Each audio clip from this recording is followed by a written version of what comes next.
Anda kembali menyaksikan Apa Kabar Indonesia Malam. Kita lanjutkan diskusi kita. Pemirsa, saya bawa ke Bang Margarito terlebih dahulu. Bang Margarito, ini kalau kita lihat dari kasus-kasus kepala daerah yang menunjukkan arogan begitu.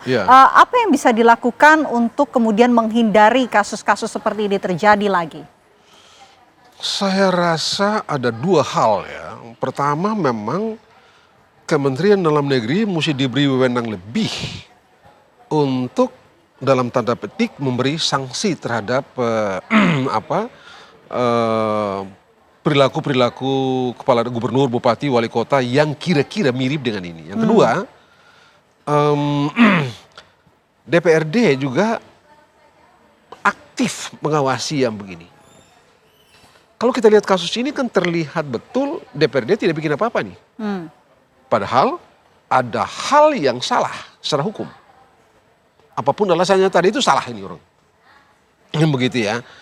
Nah, mengapa kita punya catatan gitu. Ada satu gubernur yang pada waktu itu banyak sekali diributin gitu ya. Kita tidak usah sebutkan nama gubernur karena dia juga sudah tidak ada. Tapi Menteri Dalam Negeri nggak bisa bikin apa-apa.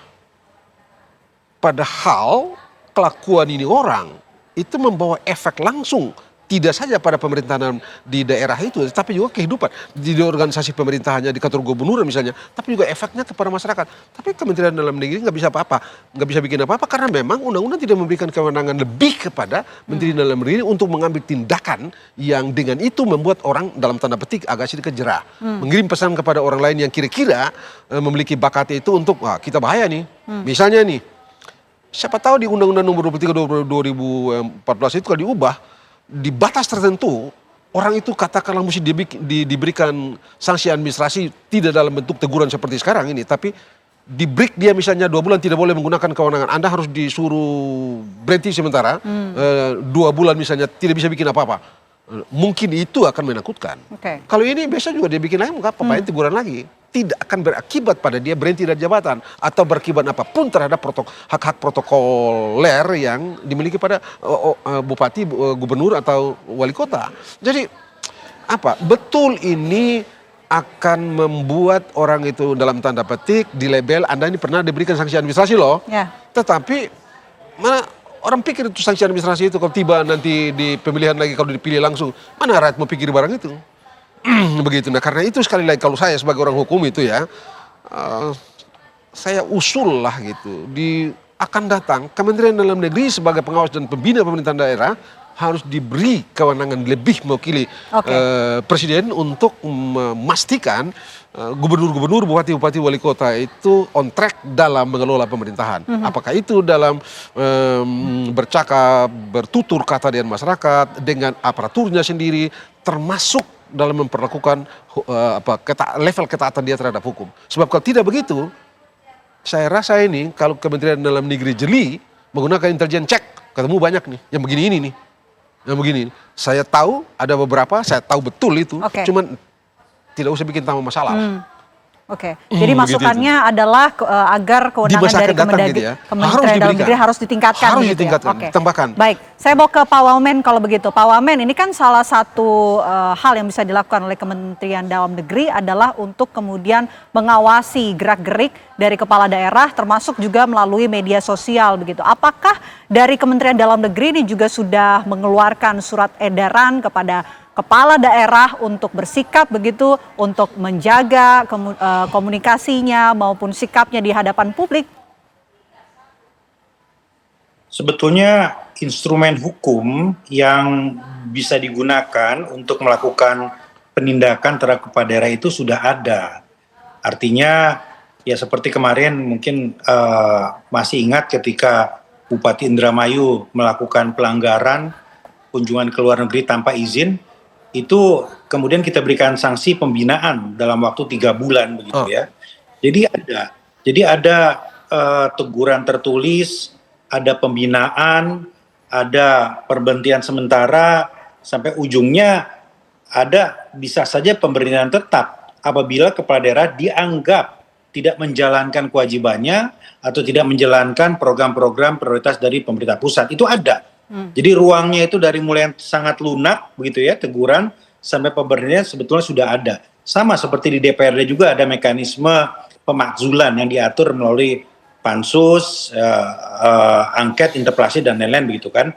Nah, tetapi tentu sekali lagi kita harus melihat derajat pelanggarannya.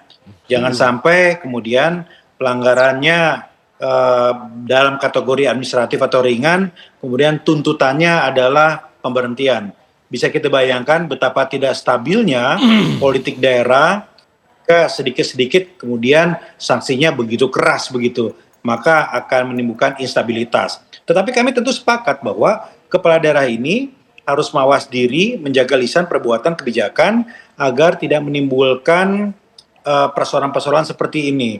Nah, dalam hal ini Pak Menteri Dalam Negeri ini sudah menerbitkan surat edaran sekali lagi untuk mengingatkan kepada seluruh kepala daerah agar tidak melakukan hal-hal yang bisa menimbulkan polarisasi sosial, menjaga lisan, perbuatan, dan Bapak Presiden juga selalu mengingatkan kepada kita dalam berbagai kesempatan dalam rapat kabinet bahwa kita itu harus sering-sering turun ke bawah, harus sering-sering bersama rakyat, bersama warga, sehingga kita tidak tercerabut dari akar, kita bisa merasakan apa yang warga rasakan, apa yang rakyat rasakan, sehingga tindakan kita, lisan kita, kebijakan kita senantiasa selaras dengan apa juga yang ada dalam pikiran dan harapan rakyat, begitu. Oke, Pak Wamen, menarik seperti yang dikatakan oleh Pak Wamen mengenai Bupati Indramayu Luki Hakim yang telah diberikan sanksi tegas. Apakah sanksi tegas yang telah diberikan kepada Luki Hakim ini juga sebetulnya nanti bisa digunakan kepada kepala-kepala daerah lain yang terindikasi melanggar aturan? Ya, tentu saja ketika fakta-fakta yang didapat berdasarkan hasil pemeriksaan menunjuk ke situ, maka Kemendagri akan mengambil sikap tegas. Karena ini kan jangan sampai kemudian menjadi pembiaran. Harus menjadi presiden, harus menjadi pembelajaran. Ya, seperti sekarang kepala daerah sangat hati-hati. Enggak lagi sembarangan untuk keluar negeri tanpa izin. Karena sudah lihat contoh di depan mata ada Bupati Indramayu begitu kan. Nah, sekarang pun saya kira kasus di Prabu Muli ini menjadi pembelajaran bagi teman-teman kepala daerah yang lain agar berhati-hati dalam melakukan kebijakan, senantiasa taat pada aturan yang ada. Dan sanksi sosial juga saya kira sangat berat begitu, tidak mudah menghadapi kritisisme publik yang seperti ini ketika kepala daerah itu memerlukan dukungan untuk menjalankan kebijaksanaannya begitu.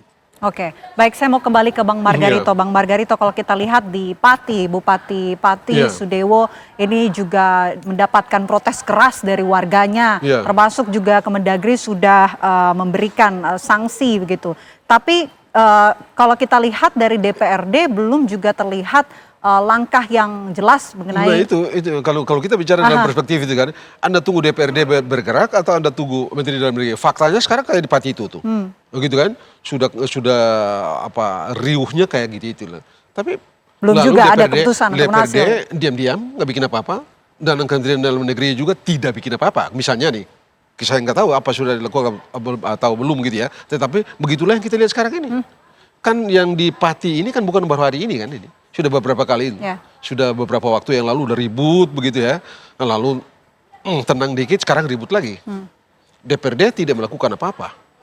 Setidaknya kalau tidak salah DPRD sudah lakukan, tapi masih interpelasi kalau tidak salah DPRD Pati gitu ya. Nah, baru sebatas itu. Kementerian Dalam Negeri saya belum tahu apa yang dilakukan terhadap beliau yang ada di Pati sana itu, saya nggak tahu.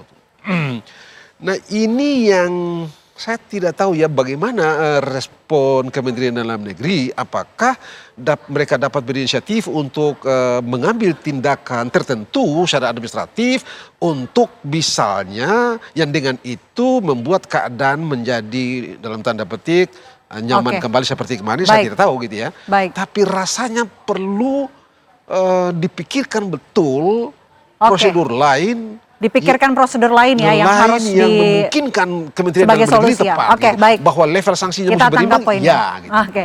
Baik, kita berharap tidak ada lagi kepala daerah yang arogan gitu. Tepatnya ketika berkomunikasi kepada publik. Ini jabatan ini bukan punya nenek moyang, saja, Bang Margarito. punya nenek moyang mereka gitu ya. Jadi mereka bisa tahu diri bahwa mereka itu datang untuk bekerja menyejahterakan rakyat gitu, memanusiakan rakyat. Bukan nenek moyang mereka punya. Jadi jangan arogan juga. Itu harapan kita semua ya. Terima kasih Bang Margarito, terima kasih juga Pak Wamen sudah bergabung bersama kami di Apa Kabar. Waalaikumsalam Pak Wamen.